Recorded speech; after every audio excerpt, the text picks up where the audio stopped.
It was the Friday afternoon art class, and as we all filtered in and took our seats, the teacher announced, "Now children, I'm sure you're all aware it's Mother's Day on Sunday. So today we're all going to make Mother's Day cards." A few of the kids put their hands up and said they'd already bought a Mother's Day card. However, the teacher responded by saying there's nothing wrong with giving her 2 cards.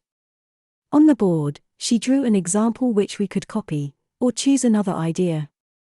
As we sketched, scribbled and stuck yellow crepe paper to our cards. The teacher checked our progress, asking if we were going to do anything special on Mother's Day. Next to me sat Paul Dobson, who just shrugged, claiming nothing special would be happening at his house. The teacher suggested maybe he should help her make lunch or something nice like that. Again he shrugged. "That's very nice, Peter," she said, looking at the gluey yellow mess of crepe paper splodged on my card. "Maybe if we add a little," she suggested, before mending my mess and creating something which resembled the head of a daffodil. "And will you be doing anything special on Mother's Day?" she asked. I hastily replied, My granny will come to visit and she always bakes cakes and scones." "That sounds nice." "And will you be doing anything special for your mother?" she replied. I gulped. "I'll help Granny serve the cakes and scones. And maybe help Mum make dinner." "Well, that's very nice of you," the teacher replied before moving on to the next desk. What I didn't tell my teacher is that, as usual, I'd spend the whole day wearing a pretty dress whilst pretending to be the daughter my mother never had. Each year Mum buys me a new dress, and each year she makes such a fuss over it. This year's monstrosity has been hanging in my room all week and I'm dreading having to wear it. When I was about younger I didn't mind so much. I used to love all the attention my mother gave me when I wore the short pretty dresses she'd brought me. But now I'm 12, I'm far less enthusiastic. There's a section of my mother's wardrobe where she keeps all of my Mother's Day dresses. Currently, it's home to 6 monstrosities in yellow gingham, pink satin, lilac, blue, peach and plum. The styles change little but the sizes do. A couple of the girls in my class live on my street and occasionally I see them wearing their Sunday best, mostly plainish pretty frocks which are perfectly suited to girls aged 12 to 13. Mine, however, are always prissy and sissy, frilly and fussy with big bows and ribbons. A world away from anything a real girl would choose to wear. In previous years Mum just put me in a dress and a pair of girls' shoes. Of course, I wore girls' underwear too, but nothing like this. This year she's bought me a baby pink padded bra, matching knickers, an underskirt, and a camisole to wear. I questioned why I had to wear all this stuff and Mum said it was because I'm a big girl now. Before I could get dressed, however, Mum removed all the hair from my body. Within 20 minutes I was completely hairless from the neck down. My skin smelled like flowers after my bath. But that didn't stop her from spraying me in perfume after she'd done my makeup. Next came my new grown-up underwear. Every time I told my mum it felt too weird, having no hair on my legs, wearing makeup and a proper girl's bra. She said, "Well, you're a big girl now, Peter, and big girls don't have hairy legs, do they?" Amongst a number of other excuses. As usual, I went along with it, in spite of being massively humiliating. All I had to do was spend the day dressed as a girl, whilst my mother and Granny told me how pretty I looked and how nice I would have been if only I'd been born a girl. This year Mum hasn't bought me a party dress. Instead, I've got a short pleated skirt and a frilly sheer blouse.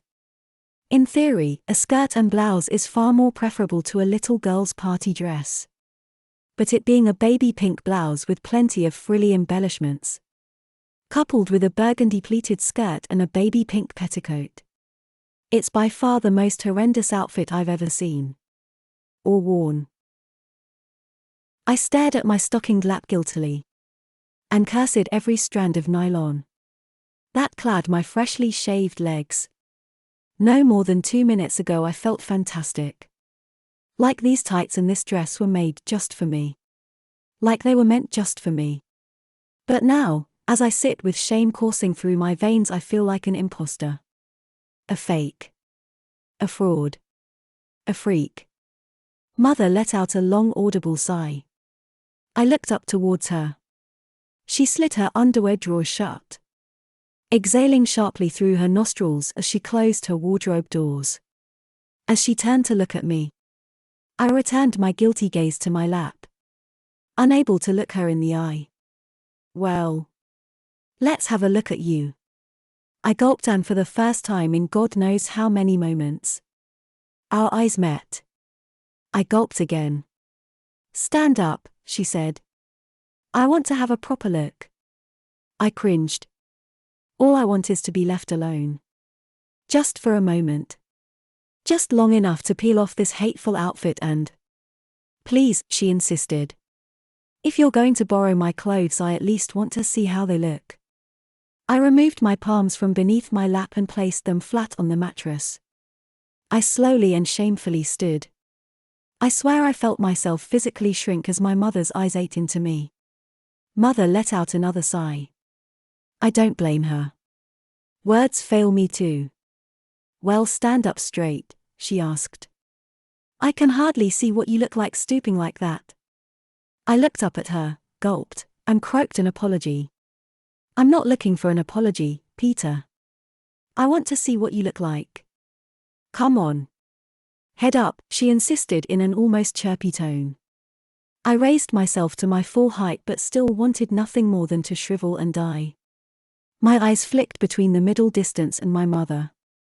Her eyes flicked from my head to my feet and back again before something else caught her attention.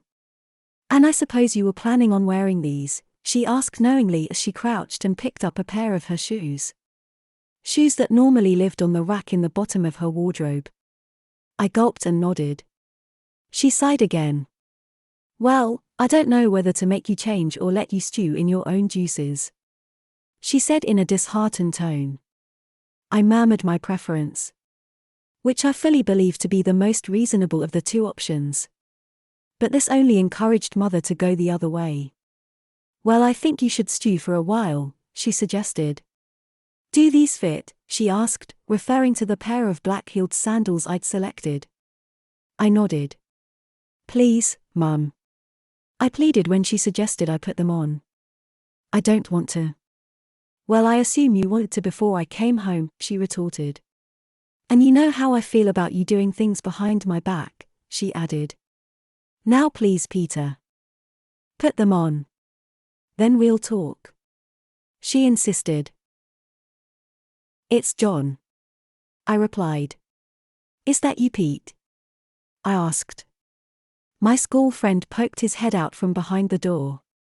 My jaw dropped and my eyes grew to the size of saucers as he stepped out to reveal himself. Mum always makes me dress like this at home, Peter meekly told me. That's why I never ask anyone to come round. I tore my eyes from him and panned around his room. Is this all your stuff? I asked. I couldn't think of anything better to say. I don't like any of it, Peter claimed. Mum just buys it for me. I think she wishes I was a girl, he muttered. That's not true, his mother said as she appeared behind me. She must have been listening from the corridor.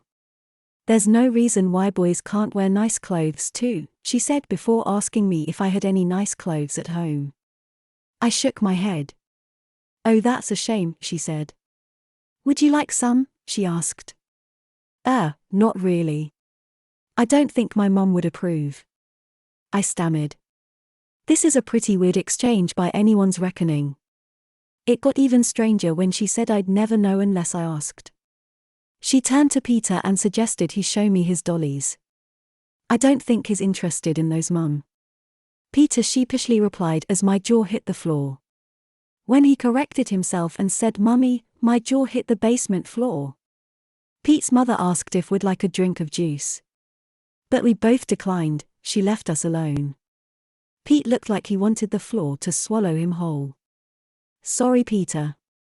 I wouldn't have called if I'd known, I said, before assuring him that I'd not tell a soul about this. I glanced at his clothes rails and its resplendent display of prissy dresses. The shelf above is home to a handbag. A dummy head with pink bonnet perched on it. Various cute cuddly toys. And a variety of other girly items. A large book titled My Princess Diary also sits there. Peter himself isn't actually wearing a dress, but he may as well be. On his feet is a pair of pale blue girl's shoes with 2 buckled straps, both decorated with a blue leather bow. He wears a pair of white lace knee socks with frills around their cuffs. And pale blue shorts with no pockets. No button. Or even a zip fly. His white shirt is clearly a girl's blouse. It has pale blue frilly trim around the collar as well as around the cuffs of its short puffed sleeves. Beneath it, I spy the telltale lacy trim of what I assume is a girl's vest. I try not to think about whether he's wearing knickers too. I'd better go, Pete, I said, before once again assuring him that his secret is safe with me. When I arrived home, my mother asked what I'd been up to. Just knocking about. I got bored so I came home. I said. Didn't you call for your friend Peter? She asked. Since that is what I said I was doing when I left. I lied and told her he wasn't in before going to my own room. Thank God I don't have Pete's mother, I thought as I entered my own normal bedroom. The next time I saw Peter was on Monday at school. He was very sheepish around me. Probably because he thinks I'll have told everyone what I'd witnessed. I thought it best not to mention it as the school could be the only time he can be a normal boy. I did tell him that he could call round to my place if he wants. If you're allowed, I said. I might be allowed after school one day, he replied. But I'll have to ask. A few days later, Peter did come round to my house after school. I showed off my collection of Airfix models, my remote control car and various other gadgets. Peter said he used to make Airfix models and also used to have some of the board games as me. We played Escape from Colditz, but didn't finish as Peter's mother came to collect him at 5 p.m. sharp. Mum called us both downstairs and Peter's mother stood in the hallway chatting with my mother. She seems nice enough on the surface, but having seen how she treats her son, all I see is a weird freak of a woman. What have you two been up to? She asks. Oh, that sounds nice. What game were you playing? Escape from Colditz, I replied, before briefly describing the game's premise. You know how I feel about war toys, Peter, his mother said.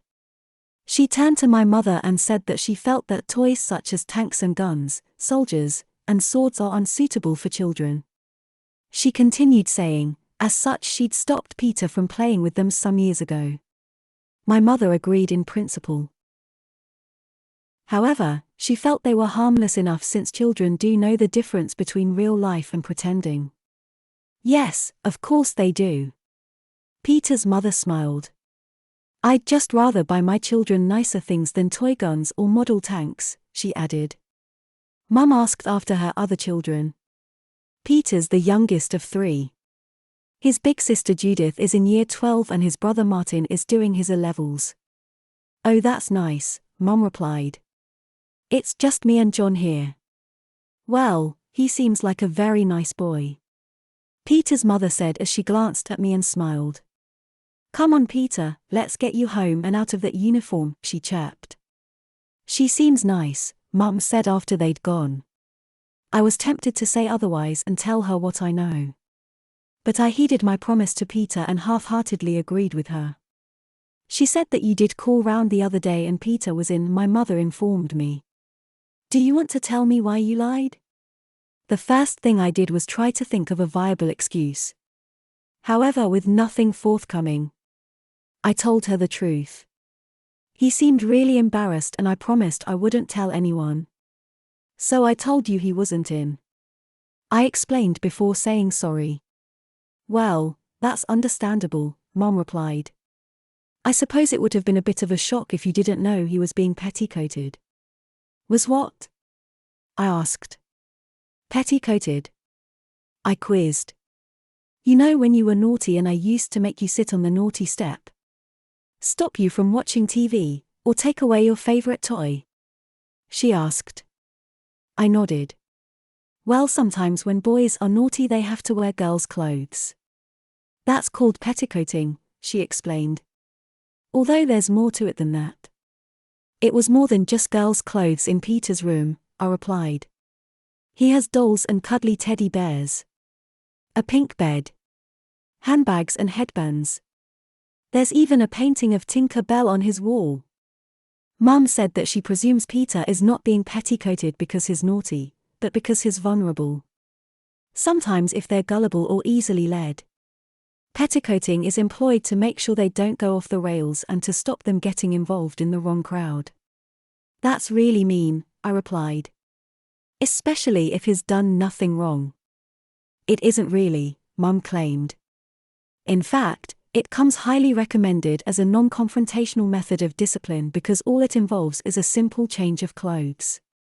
Yeah, but they weren't normal girls' clothes.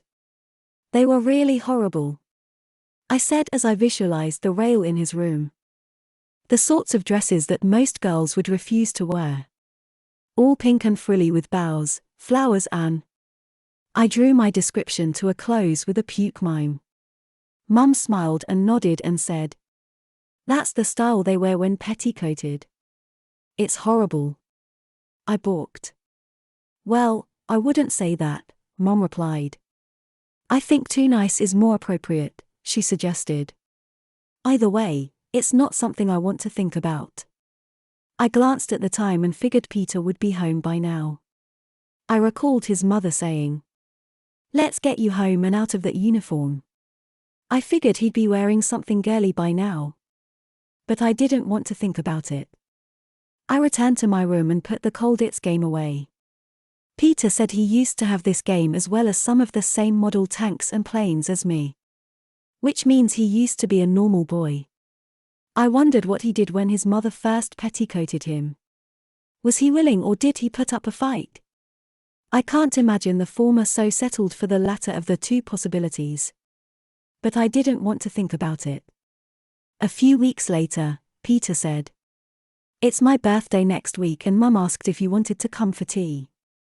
I told him I'd like to but would have to check with my mother first. What day? I asked. Tuesday, Peter replied. The 6th. But I'll forewarn you, he added, I have to wear my party dress. I tried to get out of it but Mum wouldn't budge. He hung his head and I said I hoped I wouldn't have to wear a dress too. You're not petticoated like me, he replied. I told him that I'd have to check with my mother first. I wasted no time telling my mother that Peter had invited me to his birthday when I arrived home. I know, Mum replied. An invitation came through the letterbox this afternoon, she told me. I assume his mother popped it round, she said as she passed me the card. Peter warned me that he'll have to wear a dress.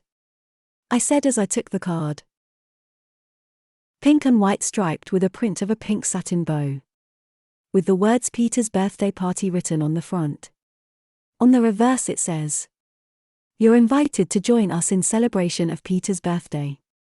The whole thing is pink and girly. Even the ornate lettering makes his name look girly. I feel sorry for him. He doesn't have many friends and I guess I really should accept the invitation. But if he'll be wearing one of his prissy dresses, maybe I should decline. I'm not sure if he wants me to go or if his mother told him to invite me, I said. I got the feeling he'd rather I didn't. What makes you say that? Mum asked. I just think he'd rather keep his friends and his home life separate, I said. He never invites anyone around and he wasn't happy when I called unannounced that time, I added.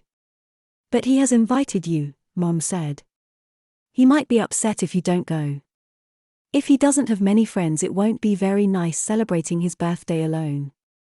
If I had to wear a dress on my birthday I think I'd rather celebrate alone. I replied. I added that it would be a pretty weird party with Peter having to wear a dress.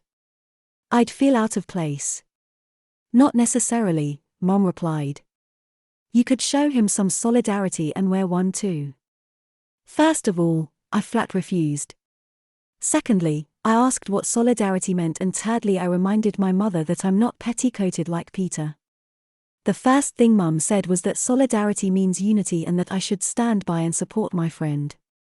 You may not be petticoated like Peter is. But that's no reason why you can't put yourself out for once, was the second thing she said. And third and finally she asked me how I'd feel if my best friend snubbed me on my birthday. I'm not snubbing him, Mum, I whined. I just don't think he wants me to go and I don't really want to go either. Mum gave me one of those looks. Well, I'm disappointed in you, John. I thought you were a better friend than that, she said. The following day at school, Peter asked me if I'd asked my mum if I could attend his party. Reluctantly I said I had. And, he asked, are you coming? I shrugged and said, I dunno. I explained that I have a feeling he'd rather I didn't go. Considering how things are for you at home. Maybe you'd rather your schoolmates didn't go there. I told him. He rephrased the question and asked if I wanted to go. I would if you didn't have to wear a dress, I replied. But my mum's telling me that I should wear one too, I added with great reluctance. Well, in that case. If I were you, I wouldn't go. Peter said. Dresses are horrible. No one should have to wear them, not even girls. I couldn't help but agree with him. Since so many girls spent most of their time wearing boyish clothes, he's probably right. Thing is, I began. With a trembling voice, I told him that my mother had said that if I refused to go, then she's no option but to consider petticoating me. How long for? Peter asked. I dunno, I didn't ask, I replied. How long have you been petticoated for? Peter gulped and said, since I was 8. 8? I almost yelped. I quickly deducted 8 from his current age of 12 and said, that's 4 years. It'll be 5 years next Tuesday, he confessed. It started on my 8th birthday. Blimey. I couldn't imagine how he must feel having spent 5 long years wearing nothing but girls' clothes. So the only time you can wear boys' clothes is at school? I asked. Peter nodded. I gulped and spent a few seconds weighing up my options. I guess I'd rather wear one for your party than risk having to wear one all the time. That evening, my mother asked me if I'd made my mind up about Peter's party. With great reluctance I told her I'd go and that I'd wear a dress if I have to. A broad grin swept my mother's face. She told me that it can't have been an easy choice to make and said she was proud of me for taking the not-so-easy option. Well, I'd rather wear one for just one day than have to wear one every day like Peter does, I replied. So you have taken the easy option? Well, I'd hardly call it easy, but it seems easier. On Saturday morning my mother insisted that I have a bath before we go into town. Why? I moaned. Not wanting to miss any of the Saturday morning TV more than anything. Because we're going to find you a party dress and you need to be nice and clean, she replied. Today? I whined. Well, when do you suggest? Mum asked. Tomorrow when the shops are shut, or Monday whilst you're at school, she suggested. I would have said never, but I've signed up to this and I can tell that my mother isn't going to let me change my mind. I went up to the bathroom and found the bath already full of fragrant bubbles. Of course, I complained and said it stank of flowers. Like I say, I want you nice and clean. Not just clean. Mum said. Now come on, Jim Jam's off and in, she said as she pushed up her sleeves and dunked a big pink sponge into the water. I can do it myself. I insisted as my mother appeared to be preparing to give me a bath. My mother said she wanted to make sure that I'm nice and clean, and the minimal fuss method is if she does it. I felt like a little child as my mother washed and rinsed my hair before scrubbing my arms, shoulders, chest, back and belly with a loofah. I complained the loofah was hurting me. However, Mum said it's only because I'm not used to having a proper wash. I couldn't wait to hide beneath the foam-topped water, where she scrubbed my feet and toes. Mum rooted beneath the bubbles for the big pink sponge and gave it to me. Here, you sponge yourself off, she said before leaving me alone in the bath. At least the sponge felt a lot nicer than the loofah did. In fact, it was very soothing after the vigorous scrub my mother had given me. I dried myself and got dressed. I noticed that my skin smelled like the bath did and turned my nose up at it. Mum asked if I was ready and I asked if I could watch the rest of the Saturday morning TV show I always watched. No, was her reply. As she drove us to town, I felt more than a hint of defiance growing in my belly. So what we gonna do? I grunted. Go round loads of girls' shops. Is that what you'd like to do? Mum asked in a cheerful tone. No, I retorted. Oh, Mum replied, pretending she was disappointed. Well, in that case, you'll be glad to hear that we're going to a petticoating shop, she informed me. With this announcement, she added that only in such a shop would we find some dresses as nice as the ones Peter has. I didn't have anything to say on the matter, apart from blue, when Mum asked me if I preferred pink or blue. She drove into the center of town and right out the other side. Where are we going? I quizzed as we left the town center behind us. That'll take hours, I whined when she told me that we were going to Brighton. Hence me not wanting you spending all morning watching TV, Mum replied. We drove through part of the New Forest, past Southampton and Fareham before taking the slower yet more scenic coastal route. I kept forgetting why just we were going to Brighton and mostly enjoyed the journey. It only really dawned on me after we'd parked the car and found the shop. That'll be it, Mum said, pointing out a very pink shop across the road. Angelic pretty? I read from the sign. I've got a bad feeling about this, I thought as we crossed the road and headed towards it. I recoiled at the dresses in the window. The only other time I've seen such horrendous designs was in Peter's room all those months ago. I can hardly believe that here I am, going to buy something similar so I can attend his birthday party. Inside, the shop stretched much further back than expected and it's laid out in partitioned sections, making it feel more like lots of little shops rather than one big shop. One section would be all purple and lilac things. Another is all white. Some have all rabbit, teddy bear or kitten designs, and another is dedicated to Hello Kitty stuff. Towards the back is a pink and blue section, which Mum pays more attention to since I'd apparently like a blue dress. However, I'm not being very helpful when she tries to find one I like. There's also a completely blue section in which I spot something that doesn't look too bad. It's one of those old-fashioned sailor-style dresses in navy blue with no satin, no frilly stuff and no bows hanging all over it. Just some white stripes around its big square sailor-style collar. Well, it's nice, Mum said. And I'm sure it'd look lovely. But it's not really a party dress, is it? I don't know, I replied. I just like it better than all the other stuff in here, I said as I cast my eyes around the items on display. In addition to the prissy dresses were some short suits similar to that Peter wore on the day I visited him. Although absolutely horrible, they too didn't look quite as bad as many of the dresses. So I suggested one of those, but not in a girly color. Again, Mum said they were nice but for a party. I need a party dress. I was surprised at just how big the shop was on the inside. As well as this, I was doubly surprised when I realized that there's also an upper floor. If the ground floor was scary viewing for a boy, then the upstairs put the fear of God in me. Not only does it have a huge selection of the girliest footwear you've ever seen, it also has underwear and sleepwear too. We had a quick browse upstairs before Mum said that we need to find me a dress before we start choosing underwear and footwear. I don't want underwear, I blurted. Please don't raise your voice to me, John, Mum said. I quietly apologized before quietly telling her that I neither want nor need any of that underwear. If you don't have nice underwear too, you'll only be half-dressed, she told me.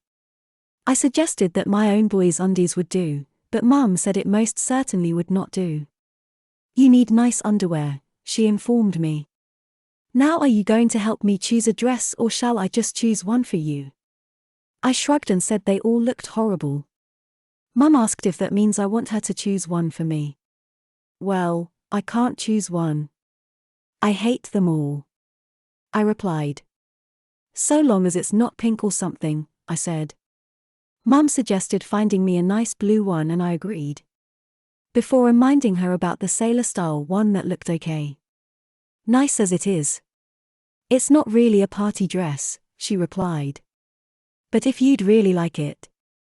I don't mind buying it as well as a party dress. No, it's okay. I replied. The last thing I want is two dresses. We must have spent a whole hour slowly browsing the entire ground floor again. Mum held numerous options against me. Which was embarrassing enough. But I almost had a heart attack when she suggested I needed to try one on. Please don't make me try them on, Mum, not here. We need to make sure it fits properly. Mum said. It's a long drive back if it doesn't, she reminded me. Her eyes gazed beyond me and she said. Oh, now that one looks nice, as something caught her eye. I turned to see as Mum marched towards it and predictably I claimed it was horrible. It's beautiful, she gushed. And it's blue, you wanted a blue one didn't you, she said as she held it against me. Previous suggestions I'd dismissed. I didn't like the sash or the short puffy sleeves or the shiny satin fabric. Since this dress has none of those. My mother has deemed it perfect for me. Mum beckoned one of the assistants over and I found myself being briskly led to a changing booth. I barely had a chance to protest before my t-shirt was whipped off my back. Finding my pants around my ankles within seconds meant it was far too late to make a run for it. With only my underpants and socks on. The assistant held the dress open for me and my mother told me to raise my arms. I did as I was told and quickly found it floating around me. It's too short. I moaned as my trembling fingertips unwillingly found its hem. Nonsense, my mother said as she stood back and admired me. Turn around and see what you think. I knew there was a big mirror behind me and the last thing I wanted to do was to turn and face it. I felt the assistant's hands on my shoulders and they gently turned me around. My reflection is half legs, half dress, with my gormless face perched on top. I reiterated that it's far too short. But my mother responded by asking the assistant if the same style is available in pink. If you don't stop whining, John, I'll buy you a pink one instead, she threatened. It worked and I stopped whining. Then the assistant said she'd show my mother how it fastened the dress.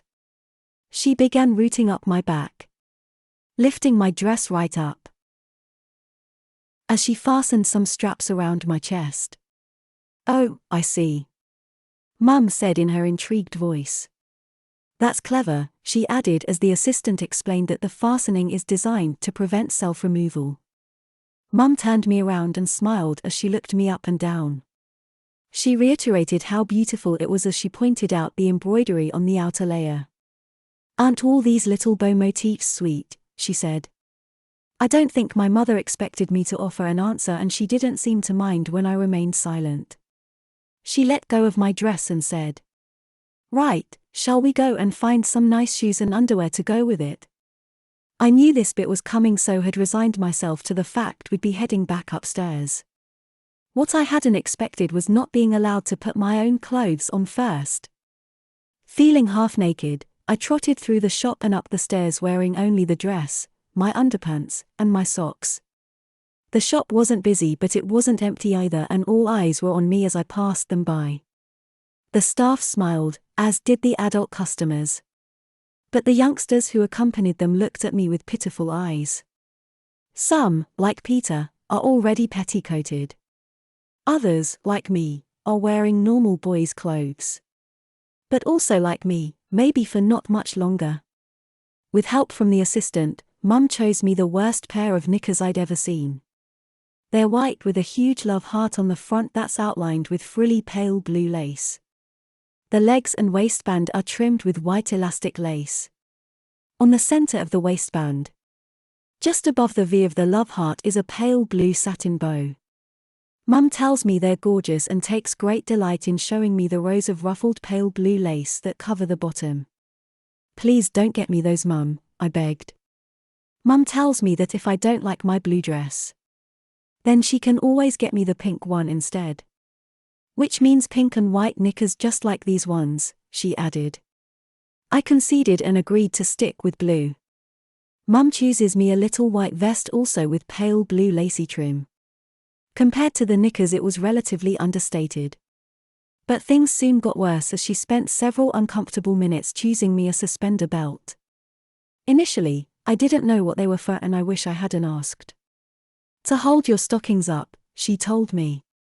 She found one with satin bows over each of the clips in the same shade of pale blue. Mum heeded the assistant's advice and bought me a pack of 3 pairs of white stockings. These consisted of a plain 30 denier pair, a 2 15 denier pairs, one with little love hearts on and one with little bows on, just like those on my dress. In the footwear section, she took my socks from me and chose me a suitably prissy pair of shoes, made me try them on. I reluctantly agreed to have the pale blue ballet shoes. These also had a bow detail on the toe as I feared I'd only end up with heels if I didn't. I also wanted this ordeal to be over with sooner rather than later, and footwear is the last thing on the list. Or so I thought. No. It turns out that I also need something for my hair and a handbag. Of course, I tried to get out of having to have a handbag too. But Mum told me I needed one. What for? I asked. Mum told me it's so I've got something to keep my things in. What things? I whined. When she listed a spare pair of stockings and a clean pair of knickers, a handkerchief and maybe a lipstick and vanity mirror, I reminded her that this is all only for a few hours. I won't need any of that stuff for one party, I claimed. Well, it's better to have and not need than to need and not have, she replied. Choosing my handbag was easy as there was only one that features the same shade of blue as my dress. I recalled seeing a similar one in Peter's bedroom as I tried it on, i.e., slung it over my shoulder and let it hang on my hip. Choosing something for my hair took a lot longer. Mum put numerous headbands, hairbands, hair slides and hair clips on me before settling on a pair of slides with a pale blue satin bow on each. Mum thanked the assistant for their help, before handing over all our purchases. I think John will have the embroidery option too, she said, before taking me and my dress back to the changing room on the ground floor. The only good thing that's happened since I stepped inside this ghastly shop named Angelic Pretty is the fact that my mother let me change back into my own clothes. I carried the big pink branded bags back to the car and a group of kids yelled, "Hey, look, he's been to Angelic Pretty. Woo-hoo-hoo." They laughed and pointed and teased me. Mum told me to take no notice and told me that they're just the sort of boys who need to be petticoated. I don't think anyone needs it, I said. Especially people like me and Peter who've done nothing wrong, I mumbled as I got in the car. Mum didn't reply to my point. However, she did ask if I was hungry and suggested KFC, McDonald's, a pizza maybe, or fish and chips by the sea, she suggested. I was hungry but didn't really have an appetite. My tummy is in knots as I try to come to terms with all the things I've just been bought. The thought of actually wearing them on Tuesday is something beyond. I wonder if Peter's been to Angelic Pretty and assume that he has. Probably on numerous occasions. I think as I recall his rail full of dresses. I stare out of the window towards the sea and try to think of other things as we take the slow coastal route back to Fareham. Here, we stop for fish and chips and eat al fresco on a bench overlooking Portsmouth Harbour. Are you looking forward to Peter's party on Tuesday? Mum asked. Not really, I replied. Well, just remember that it's not about you. It's about Peter. It's his birthday, so I want you to be nice, not whine and moan about having to wear a dress the whole time, she advised. Tuesday will be the first time you've had to wear a dress. But if your behavior and attitude is anything other than positive, it certainly won't be the last. Do you understand? She asked. I gulped and said I did. Mum took the big pink carrier bag from me the moment we entered our home. I wasn't sure what she'd done with it. I was, however, relieved to find the dress not hanging in my wardrobe. Or the knickers in my underwear drawer. I didn't see the clothes again until Tuesday afternoon when I arrived home from school and found the dress hanging from my wardrobe door. Its presence stopped me in my tracks and I did nothing but gawp at it for a moment. "I've run you bath, John," Mum chirped as she appeared behind me. Just as she'd done on Saturday. My mother scrubbed me from head to toe with a loofah before letting me sponge myself. I toweled myself dry, wrapped it around me, and sauntered slowly to my room. Not only did the dress hang menacingly from my wardrobe door, but my new underwear lay in wait on my bed with my mother hovering over it. "Did you talk?" she asked. "Sorry, what?" I muttered, too preoccupied with the lacy undies on my bed to properly listen. Mum took me back to the bathroom, took my towel from me, and made me apply a dusting of fragrant talcum powder with a big fluffy puff, as she called it. Back in my room, she sat me down and rolled the stockings up my legs. As they stretched over my legs, their pattern became apparent. Just like the outer layer on my dress, they're peppered with tiny white bows. She stands me up and pulls them all the way to the tops of my legs, before asking me to pass her my suspender belt. When all these items were purchased, my head was spinning and I didn't really pay heed when Mum told the assistant that John will go for the embroidery option. Now I understand, as in sizable ornate embroidery. In the middle of the large love heart on the front of my knickers is the word John. I gulped but said nothing as I picked up the suspender belt with trembling fingers and passed it to my mother. "Thank you," she chirped, before fastening it around my waist and clipping the 4 straps to the tops of my stockings, thus holding them in place.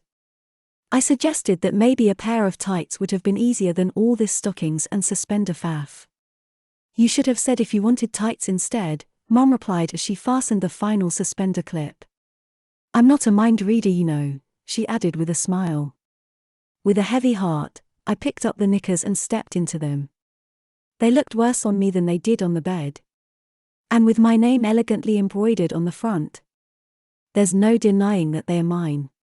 The gap between the lace-trimmed leg holes and the tops of my stockings is minimal. The satin bows on the suspender clips only add to just how prissy and sissy my underwear looks. These, along with the bow on the waistband of my knickers, form the 3 corners of a triangle that seem to frame the big frilly love heart, which itself frames my very own name. I bet even girls don't have their name on their knickers. I pull in the little vest and Mum steps back to admire me. "You look so nice in your new undies, it's a shame to cover them up," she said as she took hold of my dress. To be honest, donning the dress and hiding my underwear came as a great relief.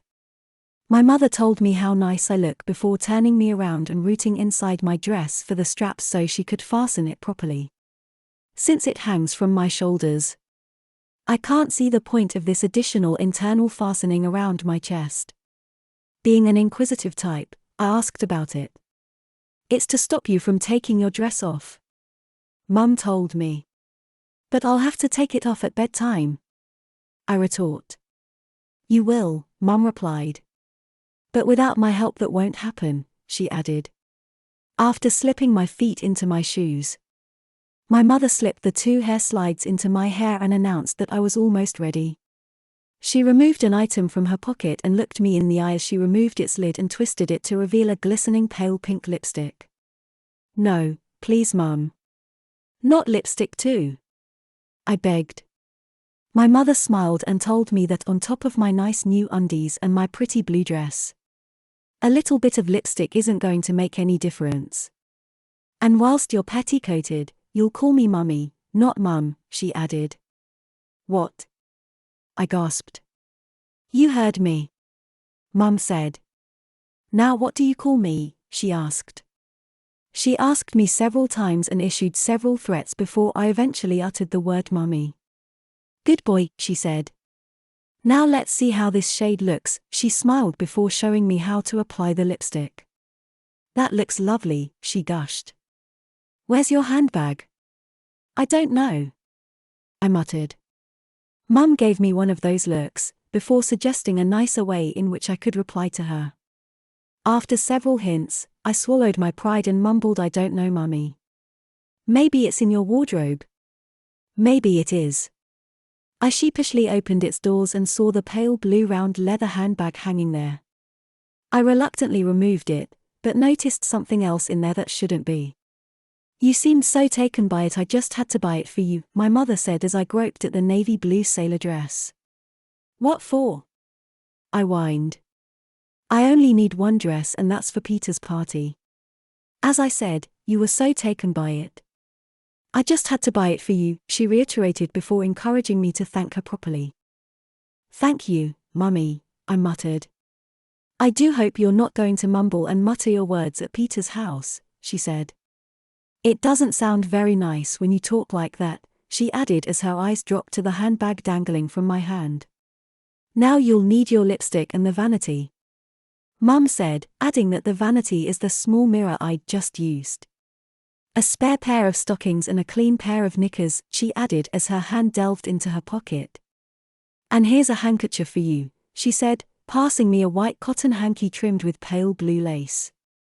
After fumbling with the handbag's fastening, I finally got it open.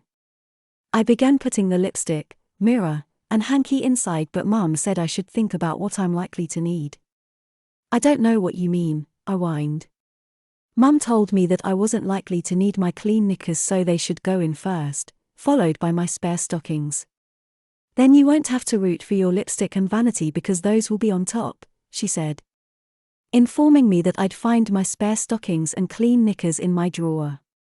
I pulled open my drawer and saw several pairs of lacy love heart knickers embroidered with my name laying there.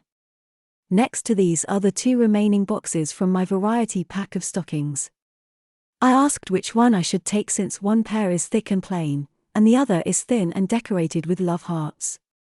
"Whichever you like," my mother advised. I grabbed the thicker plain pair, before reluctantly reaching for the knickers. Almost identical to those I'm wearing, only the blue lace trim and satin bow are a darker shade of blue. Beneath these is another pair, the very same style but with yellow trim. And beneath those, I spy a tiny hint of pink, but I don't dare delve any further. With my handbag locked and loaded, I hang it across my shoulder and it rests on my hip in the folds of my dress. Mum steps back and looks me up and down. "Oh, you do look lovely, John," my mother gushed.